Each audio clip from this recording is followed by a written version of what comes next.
everybody, back here again for our vlog a day. And today it's Wednesday the 25th, and today was a beautiful day to be alive. Absolutely gorgeous. Got this morning stupid early with the puppy, this guy right here. He had to come over. He gets to my house about 5:30 in the morning, so got up with him, kept him quiet as best I could. I have another dog here, Lola, that is, they play a little bit, not much. She's kind of old, so she's not really into playing, so him and Bruce got to playing pretty good. Then I got a dog bed over by my pinball machine.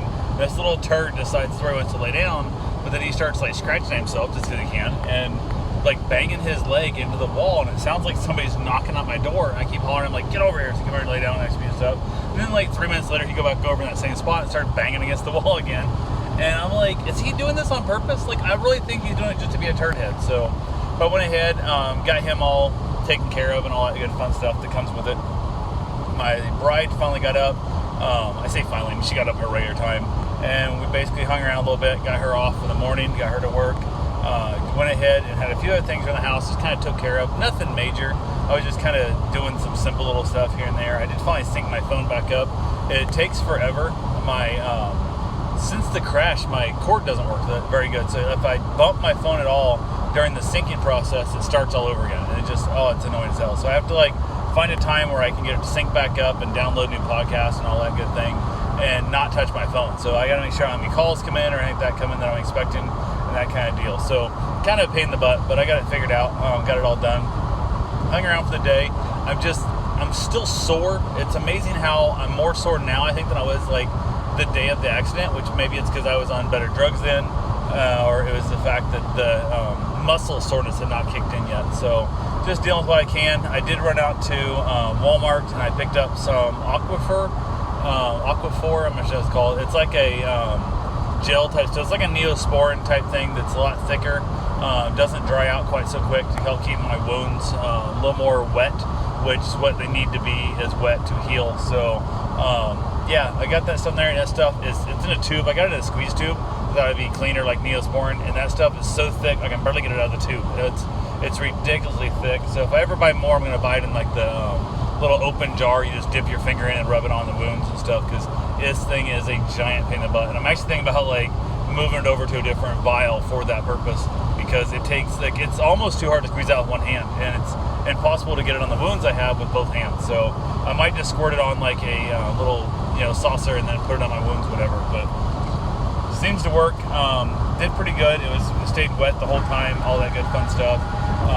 Went ahead and got my shower, of course, later on, and everything still burns. So my theory is once it stops burning, I can set my hot tub back up, get it heated back up. So right now it's unplugged. It's just sitting there, drained out, so there's nothing to worry about there. Well, it's not drained yet, but it's just sitting there waiting to be drained. So I'll refill it. I figure I'm going to wait till right before I go to fill it up. I'll throw some bleach in it and basically just give the hot tub a good sterile bath before I refill it. Just kind of make sure there's no bacteria and stuff in there. So if there is any open wounds when I finally get in the hot tub, I won't have to worry about any infections and whatnot. I'm just doing the best I can to keep myself healthy in this whole process. Still taking my antibiotics. I think they're helping. I'm getting close to being done with those. I got, I don't know, maybe 2 days left, something like that. So I'm kind of excited to stop taking those pills every day. I'm still taking some ibuprofen, and I'm taking the heavy narcotics at night to help me sleep and get some rest, because that's when you heal, is when you rest. So went ahead, gave back the pup. All that went well. Ended up, when I was at Walmart picking up the Aquaphor, I also picked up some milk and bread stuff. My wife wanted onions, potatoes, all that good things, and she wanted a regular shopping list would be. And I also picked up a bunch of different lunch meats. They have a campfire chicken that is delicious. It's so good. Went ahead and I had some Hawaiian sweet rolls that I bought at Sam's Club last time I was there, and I sliced them in half. I lay out them on a cookie sheet. I put on some Duke's mayonnaise, and then I covered up with all of the turkeys and the chickens and all the hams and whatever I wanted. And I top it off with some baby Swiss. Chuck that in the oven at 350 for about 20 minutes or so, and it melts down nice and crispy, kind of crispes up the bottom of the bun also, and that was our dinner. We ended up having that. I actually let my wife, normally I don't have her to hang with the cooking part. I was just like so sore. I was sitting down, I was like, I finally started to kind of relax a little bit. I'm like, you want to get that out for me? So she actually got it out, plated my food for me, which is not something I normally do. I was being a lazy bum, which I tried not to do, but it worked out pretty well for me. So I think part of it was the fact that I went ahead and I got the yard mowed as well, and that really kicked my ass. The ditch, especially with my ankle and stuff, I just don't have any stability, any balance left in my ankle, so I had a hard time with that. So that was a lot of physical pain and a lot of work that just really sucked. But so because I mowed the yard, I let her make my dinner, or let her make my plate, I guess, technically. I made the food, I put in the oven, she took it out and cut it up for me on the plate. Worked out real well.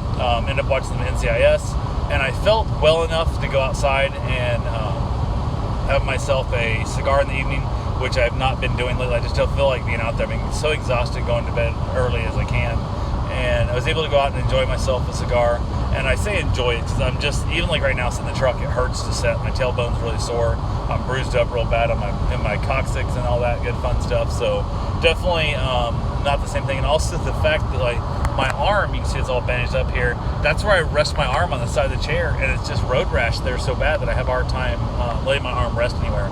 So I find myself like holding my arm up quite a bit or resting on top of my head, which is really funny looking when you're out there. I got my arm rested up here like this on my head because that part of my arm is not wounded, so it can give me take the strain off my shoulder of holding my arm the whole time. So it's definitely not the simplest thing to do, but it is what it is. So finally got back in, got the dogs out, made sure they got their last potty break and stuff, went to bed, headed into bed, and one of our buddies that I have that I've known, we've actually been out, he came over, we met at like the Dog House, which is a comedy club, a few years back on Karen's birthday.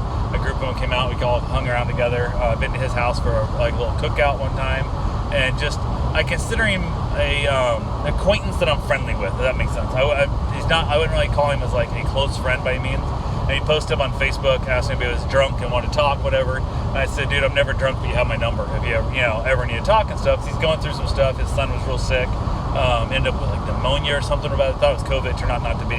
So he's just been dealing with a lot of stress and whatnot there. So we ended up texting for about an hour and a half, and I should have been asleep by then, but I was still just up and texting him back and forth and chatting with him. My bride, she fell asleep on me, and then I was like, I need to move so I could get some rest, and she was so comfortable, she was sleeping. I was like, let her lay there. It's kind of like when you have that cat or puppy on your lap and you let them lay there way longer than you should. And I finally like, I gotta have you move, baby. I can't stay here like this anymore. It's killing me. And so I went ahead and moved. Finally went ahead and got some sleep, or did the best I could to try and roll in to get some sleep. So, but that's pretty much what my day consisted of. I did go down to the hospital to try and pay my ER bill, and they wouldn't let me. I don't know, something about because they got to send it into the insurance, and the insurance is going to deny it. They got to wait till the insurance actually does deny it before I can self-pay it. It's just, I want to spend money, and right now I owe them like $2,500, and I hate that feeling. I absolutely hate the feeling of owing anybody money. It really annoys the crap out of me. So Karen went through and kind of checked my stock market portfolio and the liquid money in the bank accounts and stuff, and just kind of added up our money that we had and whatnot. And we was kind of joking and laughing that she is right now in position. I've been with her about 5 years now, and we've been dating for about 5 years. We've been married less than that, obviously. But when we got together, she was massively in debt, like just no money in the bank and tons of debt. And I guess not that much, less than $100,000 in debt, but damn near, it was one of those things. It's a lot of money, and for some people that might not be nuts. Some of you guys there owe a lot more than that. Other people don't. But we have almost as much. We have this is the most money she's ever had in the bank in her life, and had actual access to cash. House is paid for, cars are all paid for, everything in her life's paid off, and we have money in the bank. So it's one of those things. We had a real good little kind of chuckle and laugh, and she's like, "How is this possible? How do I have money?" And I'm like, "I'm just awesome. That's all there is. I am literally awesome, and I'm teaching you about money, and you're not." A lot of it comes down to, it sounds really dumb, but a lot of it comes down to is she's not stress shopping. She's not spending money on stuff to make her happy, because we just make each other happy. We work on each other. We spend time with each other. We interact. I'm a super cheapskate, so like we got to eat at restaurants, which we have been doing now for a while because of COVID and that. But like we share an entree because one, the portions are too big, and leftovers from a restaurant never reheat the same. So why waste it, and why get yourself just stuffed where you can't really walk out of there? So you figure that alone saves like half our money, on the entrees. So instead of buying two cheap entrees, we buy one nice entree we both want, and we can save ourselves a ton of money there. Or not, we've been taking cruises, we've been taking trips, we've been, we go to like St. Augustine and stuff, we've been taking, we're still spending money. Like we bought, a camper, we bought boats, we bought, all kinds of fun stuff. But the fact that we're conscious of where our money is going is the biggest difference. So it's kind of a good feeling to look at where she was, and every once in a while she looks at that and realizes just how blessed we really are in the world of finance. But it's funny when you look at people I know who are making 2, 3, 10 times what we're making a year, and they're still just broke as shit all the time. It's just they have fancier crap, and they spend so much money on junk they think is going to make them happy, and it doesn't. You make yourself happy. You find your own, peace and stuff. Like even just like going to the beach. We drive the truck over. We put our, we take a cooler. We don't go, we're not buying expensive drinks at bars and stuff. We're not going out kind of thing. And it's nothing to drop 150, $200 in a night that you don't really remember. Like you just got drunk and you didn't really enjoy yourself that much. Where we'd rather just take and hang out on the back patio or go to the beach and watch the waves for a while and spend $3. It's nothing. We'll pick up a pub sub, that kind of thing. So it's amazing how when you start focusing your money and your information where you're going, it really can change your life. So we're still looking for a house. We're still shopping for a house. Which, if we buy a house, then that money will all go away because we don't want to pay more than mortgage when we have to. So we'll basically empty out our savings to buy as much of the house down as we can and do all the repairs we need to do to it, fix up the house we're in, and turn it into a rental. So, but we are definitely very content where we are money-wise.